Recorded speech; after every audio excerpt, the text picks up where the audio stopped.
Olá, amigos telespectadores da TV Com Canal 22, a rede da família Cisense. É um prazer imenso estar aqui novamente com vocês no nosso programa de entrevista. Hoje aqui novamente com o Dr. Luiz Fernando Dias, da Clínica Dias. Dr. Luiz Fernando, muito obrigado mais uma vez por nos receber aqui na Clínica Dias para o programa de hoje. Eu que agradeço a presença de vocês aqui. E vamos tratar de rejuvenescimento, não é isso? Sim. Falar sobre a cirurgia ritidoplastia. Perfeito. Você falou em rejuvenescimento. Quando a gente fala em rejuvenescimento facial, na verdade a gente está falando de um conjunto de cirurgias que faz com que a face do paciente se torne mais jovem. Às vezes o paciente, Marcos, fala assim, eu vim aqui para fazer uma cirurgia para ficar mais bonita. A cirurgia do rejuvenescimento facial não deixa ninguém mais bonito ou mais bonita, deixa mais jovem. Se você associa a jovialidade com beleza, então você vai ficar mais bonita ou mais bonito. Mas o objetivo não é beleza, o objetivo é jovialidade. Então nós temos algumas cirurgias que nós propomos, de acordo, claro, com a queixa do paciente. A gente divide a face por setor, então o terço superior, o terço médio, o terço inferior. Às vezes o paciente se incomoda mais com o pescoço, às vezes ele se incomoda mais com a face, às vezes o que incomoda mais são as pálpebras. Então você tem um conjunto de cirurgias que podem ser consideradas como cirurgias de rejuvenescimento facial. A pálpebra, que é a blefaroplastia, o pescoço, que é a cervicoplastia, e a face, que é a ritidoplastia. Ela pode ser de terço médio, mais comum, mas também nós temos a cirurgia plástica da região frontal, que é a frontoplastia, que pode ser feita inclusive através de endoscopia, que é a frontoplastia endoscópica. Perfeito. E qual a idade ideal para a realização da ritidoplastia? Existe uma idade mínima? Então, na verdade não existe uma idade ideal, porque pergunta de idade para determinada cirurgia é muito frequente.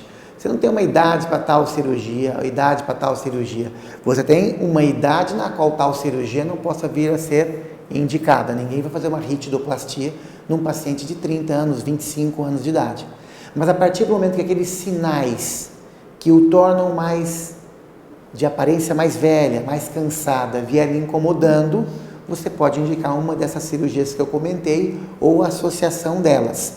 Claro que hoje, Marcos, a gente tem muitos procedimentos que você pode usar antes, até para postergar uma cirurgia e até mesmo depois para complementá-la. Tá? Então, que idade tem? Não existe. Nós fazemos cirurgia facial em paciente de 70, às vezes 80 anos e pode fazer num paciente de 35, 40. Então você tem que avaliar o paciente. A queixa dele é compatível? Tem condição de ser corrigida cirurgicamente com aquela cirurgia proposta?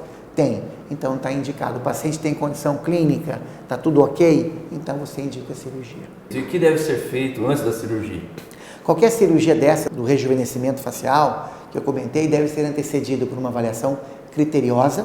O paciente vai ser submetido a essa avaliação, o médico vai sacar fotografias para planejamento, vai pedir exames de sangue, vai pedir uma avaliação cardiológica e alguns outros exames que porventura ele venha achar necessário. Todo paciente, por exemplo, tabagista, eu peço uma avaliação para o pneumologista e assim por diante. Além, claro, de fazer com que pedir para ele, exigir que ele pare de fumar, porque cigarro é ruim para esse tipo de cirurgia. Para toda cirurgia, de um modo geral, mas principalmente para esse tipo de cirurgia de forma específica. Ok, doutor, como a gente sempre pergunta também, a critério de informação, né? Como que é realizada essa cirurgia e qual a anestesia utilizada? Perfeito. A anestesia geralmente de trás para frente, ela é feita com anestesia local, mais sedação, mas pode ser feita também com geral. Por exemplo, quando nós fazemos a pálpebra apenas, é óbvio que vai ser feita com anestesia local, mais sedação. Se você vai fazer uma frontoplastia endoscópica, aí você vai optar por uma cirurgia com anestesia geral. Então a anestesia pode ser uma ou outra. Local pura não deve, porque o paciente tem que estar sedado para ele nem perceber, para ele dormir, para ele quando ele acordar, vai fazer a cirurgia. Não, sua cirurgia já acabou.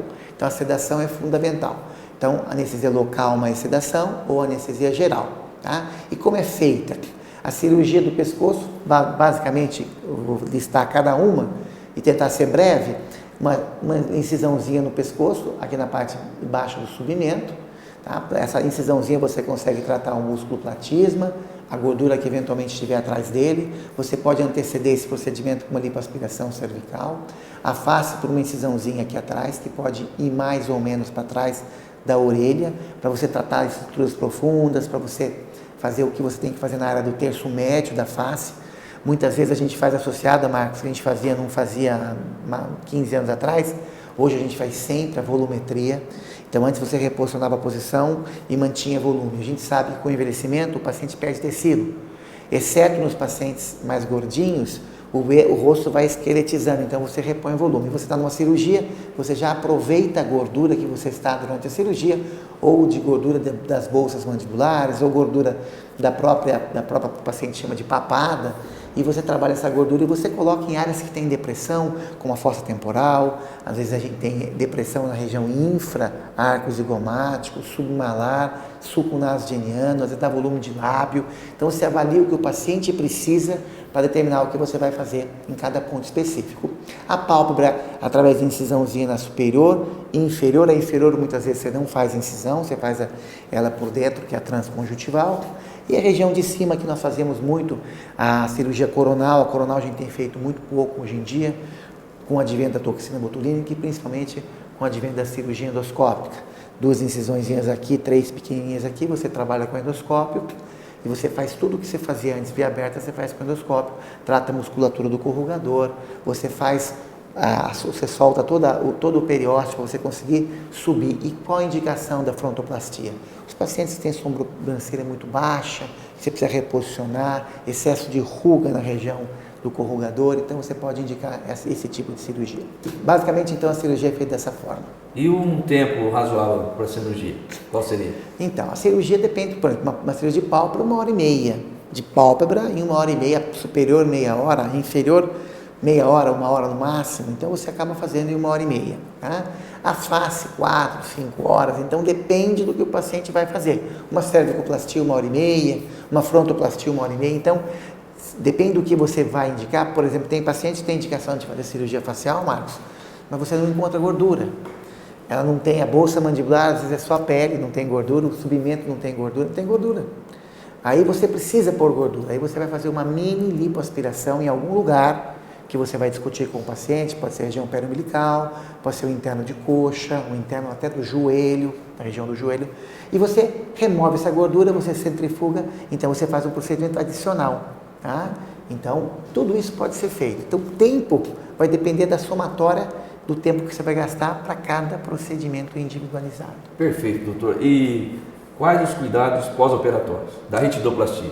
Perfeito. A ritidoplastia, a gente pode manter o paciente depois da cirurgia com um capacete ou sem capacete. Geralmente, isso é uma conduta pessoal, porque cada médico tem uma conduta. Eu, quando faço a ritidoplastia, eu deixo o paciente com capacete, e quando eu faço junto a cervicoplastia, eu não deixo, porque daí eu deixo um dreno tubular, ele faz vácuo, e eu avalio, inclusive, a presença de líquido na região do pescoço, etc.